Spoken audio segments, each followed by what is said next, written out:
Ka biznese që po abuzojnë me çmimet. Sikur në secilën krizë ka tregtar, biznese të mëdha që e kanë keq përdor krizën për të arritur megjithatë artificialisht çmime. Do ta rikthejmë ligjin për çmimet tavan, tha kryeministri i Kosovës Albin Kurti sot gjatë fjalimit të tij në Kuvendin e Republikës së Kosovës. Duhet ta rikthejmë ligjin për çmimet tavan.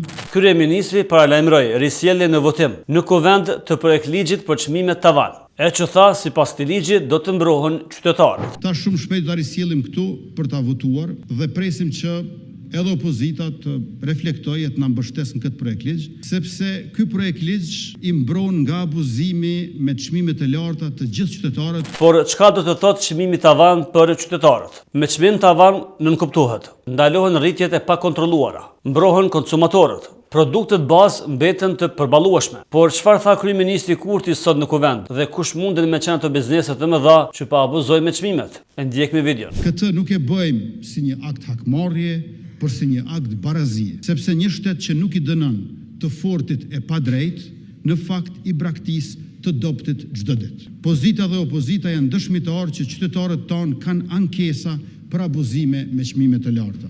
Atëherë, nëse pajtohemi për problemin, duhet pajtohemi edhe me zgjidhjen.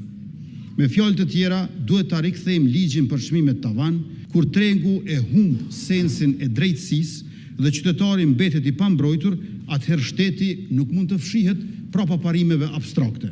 Ai duhet të ndërhyjë me maturi, por edhe me vendosmëri.